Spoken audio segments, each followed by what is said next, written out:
From the moment I first saw Clair Obscur Expedition 33, I was absolutely enthralled by the game. This game carries the legacy of titles like Final Fantasy and Lost Odyssey, a turn-based RPG with high-fidelity, more realistic graphics. It's the type of game that you certainly do not see a lot of in the modern era, and a huge thanks to Sandfall Interactive because I was able to play 4 hours of the game. Does this game live up to the hype? Is this the game that many fans of classic Final Fantasy have been looking for? And does it live up to the game in the trailers? And after playing a fairly decent portion of the game, I have some very good news to report. But first, we are giving away yet another free game this month thanks to our sponsor, Instant Gaming. All you have to do is click the link in the description below, hit this participate button, and you are entered to win. Instant Gaming is a code reseller that offers you ridiculously low prices on games. You can get a Steam code for Monster Hunter Wilds for only $58, the regular price being $70. Or how about Kingdom Come Deliverance 2 for only $48.89? You're already going to buy these games anyway, why not save a little bit of money? Instant Gaming allows you to do exactly that, so be sure to check them out with a link in the description below or in the pinned comment. Clair Obscur Expedition 33 is a dark fantasy RPG where a divine entity, the Paintress, erases all people of a specific age each year. As their number decreases, humanity faces extinction, prompting a group of heroes to embark on a journey to stop the cycle of death. They are Expedition 33, and their mission is to destroy the Paintress. Problem is, things do not exactly go well, with most of the expedition being slaughtered instantly. This is to be expected as all of these expeditions have seemingly failed so far. I've said before, this reminds me of Final Fantasy X's pilgrimage to defeat sin, and after playing a decent portion of the game, I can say that still holds true, and I mean that in the best way possible. The demo then kicks us off on a quest to find Mael, who Gustav was separated from at the beginning of the expedition. Expedition 33 aims to tell an emotionally heart-wrenching story, and thus far in the demo, I think that they're absolutely succeeding at it. The voice acting in this game is absolutely incredible, and the game is oozing with top-tier talent. The game also has insanely good facial animations that feel natural, and dialogue that makes the characters feel human. What are we gonna do, huh? Tell me. What are we gonna do? We're gonna take down the Paintress, just the three of us? My gun and your sparks? I didn't take you for a coward. I'm not a coward. You swore the oath. When one falls, we continue. Yes, I know. When one falls. When one falls. Not if. When.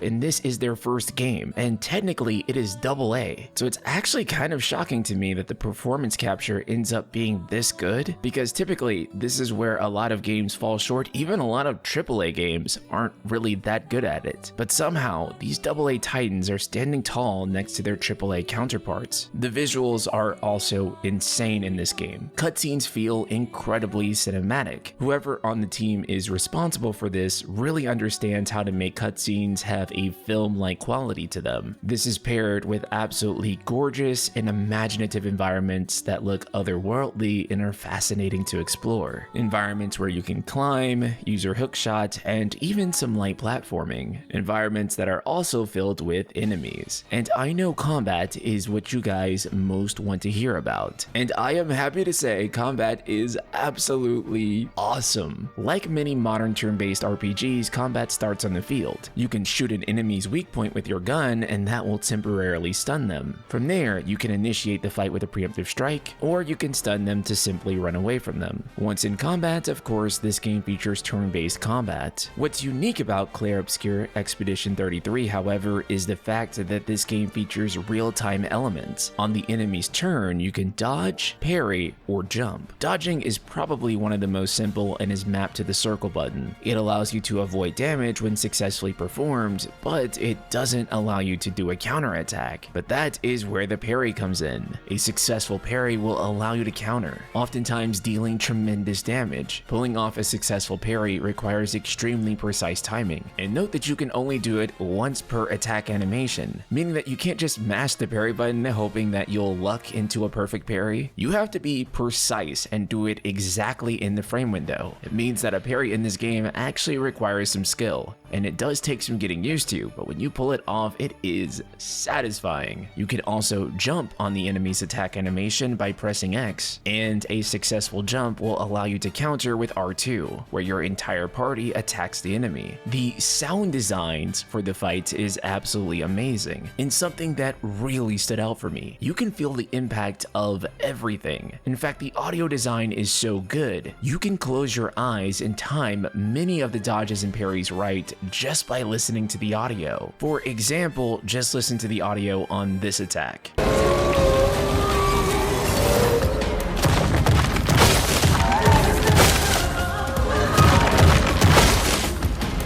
Do you see how the audio cues allow you to just feel out the appropriate dodge time? While your normal attack functions like any other attack in a JRPG, more advanced attacks have a rhythm-based QTE. By nailing the button presses, you'll do more damage or increase the efficacy of your attack. As a result, this game feels like it is constantly going back and forth between real-time action game skill and turn-based strategy, and it's honestly absolutely amazing. Takes a little bit of getting used to all the timings, but once you do, the game really starts to flow. For those who are unable or lack the confidence in order to master the real-time elements, you can definitely try playing this game on easy. Normal is great if you can pull it off most of the time, but you need room for error, and hard is for my kings who want to achieve absolute mastery. Whenever you dodge, parry, or perform a successful normal attack, you gain AP, and this is important to note because this game doesn't have an MP system. AP allows you to perform more powerful attacks and spells. This means that you really need to pay attention on your enemy's turn, not just for mitigating damage, but also for receiving your ability to do damage back to them. For example, multiple successful dodges will allow you to stack AP faster. This means when it's your turn again,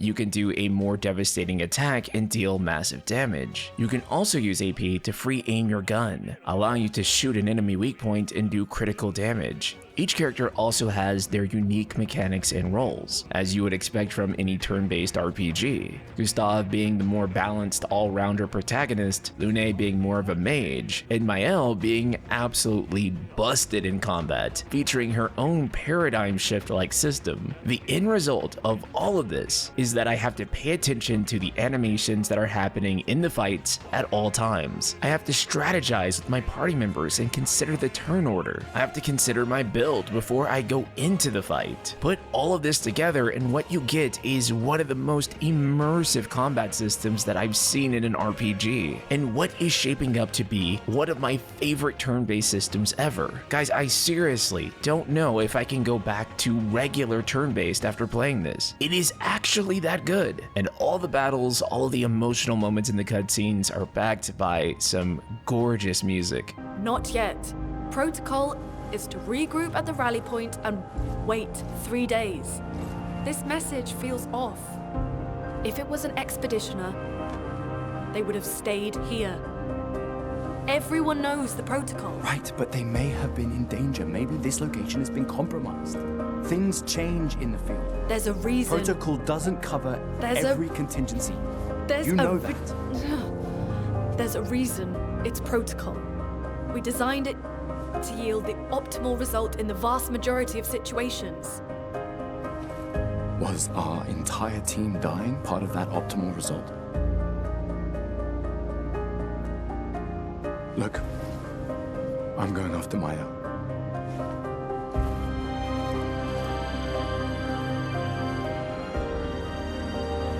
Protocol also states, never move solo.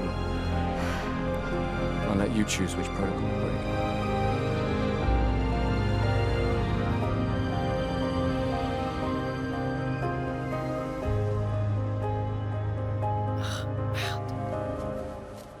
The music in this game is so sublime. Every track, I was losing my mind at how beautiful it was. Hearing the haunting French vocals was something that gave this game its own unique flavor. They were able to take their JRPG inspiration and turn it into their own thing. Of course, the JRPG inspiration doesn't just end there. Clair Obscur has a fully functional world map, and it also proves that world maps can work with more realistic graphics. Seeing these relatively large characters running across a map like this, it really does make you wonder what a modern Final Fantasy game would look like if it was built in this style. It just goes to show there's a ton of potential still in the world map. Though we only get a relatively small segment of it to cross in this demo, it makes me very excited for what the full game will offer. In terms of progression systems, you get skill points to put into each one of the character's stats. This allows you to create your own build with the characters. However, there is an item that also allows you to reset and redo their points, which is very nice because you may not know how exactly you want to build these characters out on your first go around, and this allows you to have flexibility with them. There's also a skill tree that allows you to unlock different skills for each character, and though this is simple and pretty straightforward, it's also very effective.